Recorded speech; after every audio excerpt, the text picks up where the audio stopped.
For the past week, I've been shooting a project in Madeira, Portugal, and I wanted to use this trip as an opportunity to talk to you about outdoor videography, specifically gear that's particularly helpful for shooting outdoors.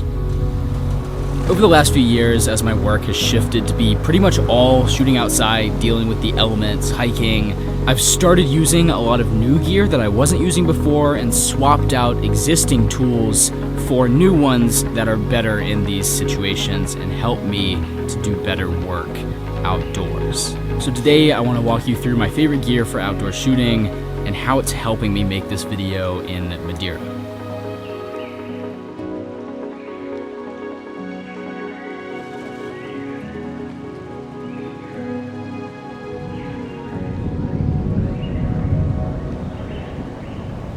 The first is not a specific tool, but a consideration that you can apply to everything that you have in your kit, and that's to think about the size and weight of everything you use. Over the years, the cameras and lenses that I carry have consistently just gotten smaller and lighter. For example, I've swapped out my gigantic Sigma 14mm f1.8 for a much smaller Sigma 16-28 f2.8. In the past, I've also used the Blackmagic Pocket 4K and Pocket 6K Pro quite a lot, but have since retired them and now just use the Lumix S5. The 14mm 1.8 is an incredible lens, and the Blackmagic Pocket cameras are incredible cameras, but they're big and they don't do quite the range that these tools do as well in a smaller, lighter form. So they gotta go. Same thing goes for drones, tripods, everything. Keeping everything I use in one camera bag and keeping that camera bag as light as possible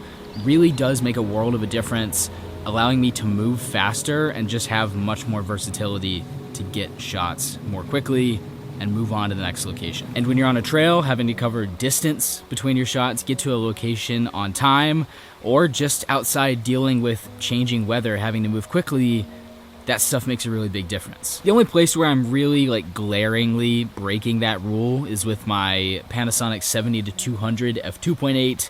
This is a gigantic, heavy lens that I take everywhere, but I think it makes up for its size by just the fact that I use it all the time. It's big, but I can use it to pick out a bunch of little details from a big scene and get a ton of shots quickly. While we're on the topic of lenses, it's also beneficial to have a low light option. Have at least one lens in your bag that you can use confidently when it gets dark. In my case, that's the Sigma 20mm f1.4. When you're shooting indoors in a studio in a controlled environment with setup lighting, if it gets dark, you can just boost the power of the light, but when you're outside, you can't do that. The sun goes down and it's dark.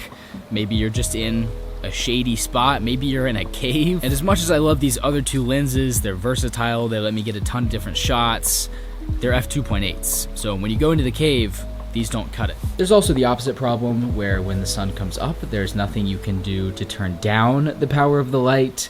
So I carry a variable ND filter for each of these lenses, except the 20mm, which doesn't have a filter thread. Now, regardless of which cameras you're using, you should make sure to carry a whole lot of extra power and extra storage. We're usually spending at least the entire day from sunrise to sunset out shooting, if not multiple days. So you're gonna have to go 3, 4, maybe 5 days without being able to charge your batteries and without being able to offload any of your footage. If you're 2 days into a 4-day backpacking trip and your camera battery dies and it's your last one, or you fill up your only SD card,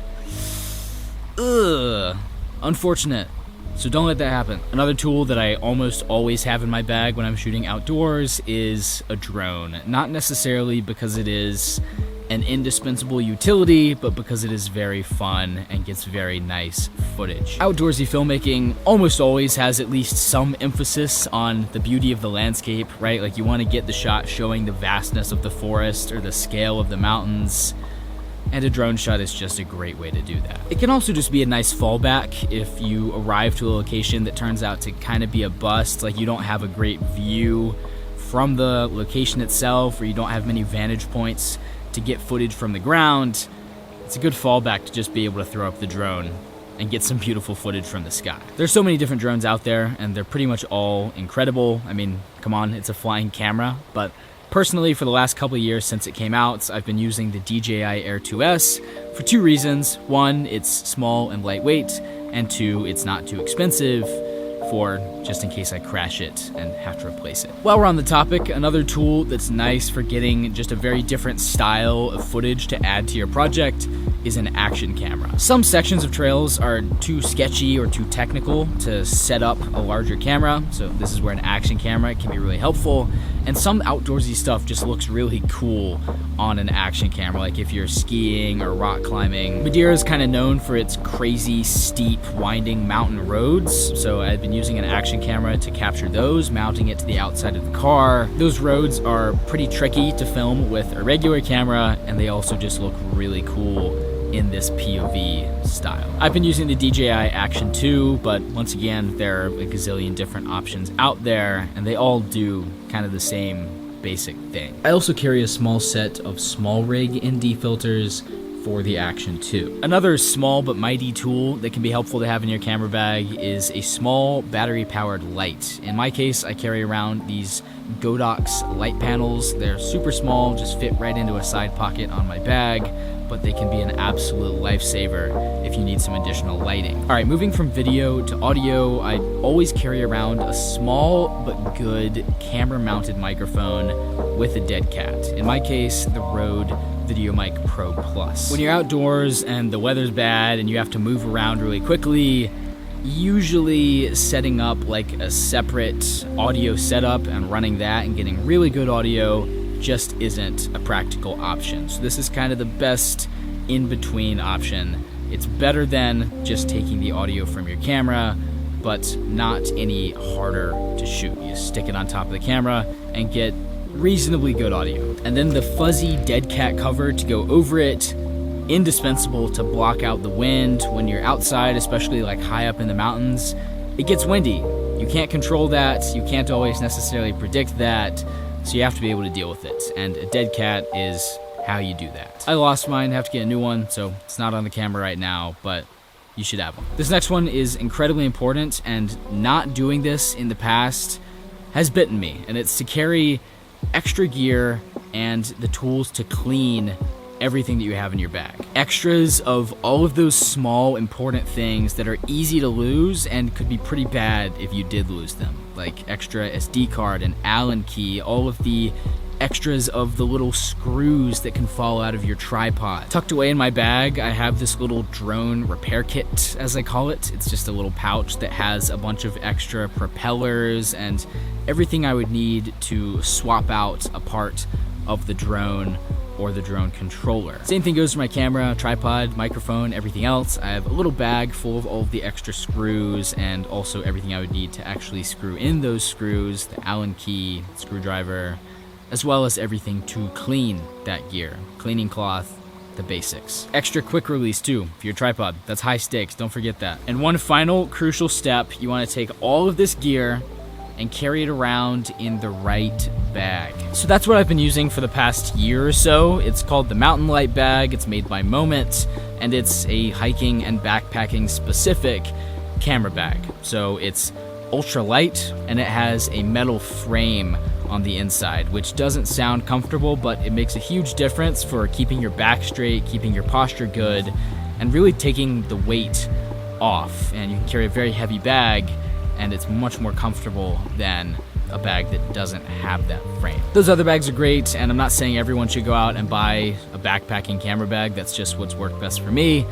But the point is, the bag that you use, it's on your back every time you're out shooting. It makes a huge difference for the quality of the shoot, as well as just like your quality of life. So make sure it's the right one. And on that bag, I have these two Peak Design camera clips. They just attach to the straps and let you stick your camera quick release right there. So it's, you know, out of your hands. It's very convenient to just whip it out and get a shot. And finally, I just want to mention there is a whole lot of gear scattered throughout my bag that's not camera related at all. It's just general outdoor tools like a headlamp, a first aid kit, a personal locating beacon or satellite phone, trekking poles, even just having the right clothing makes a big difference.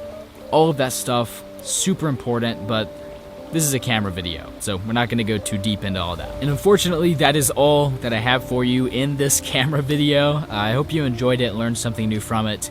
If you did, be sure to subscribe to Adorama TV for thousands of other videos just like this one. I'm a tad bit biased, but personally, I would recommend that you start with the other videos in this series. We've done well over a dozen filmmaking videos talking about everything from composition to travel shooting, travel gear, and everything in between. I think you'll like it. And before you go, if you enjoy a bit of outdoor filmmaking yourself, let me know what gear you're using. What are your favorites? What did I leave out in this video? I would love to hear from you, so leave a comment. I hope to see you there. Go check those out. Thank you for watching this one, and I will see you in the next video.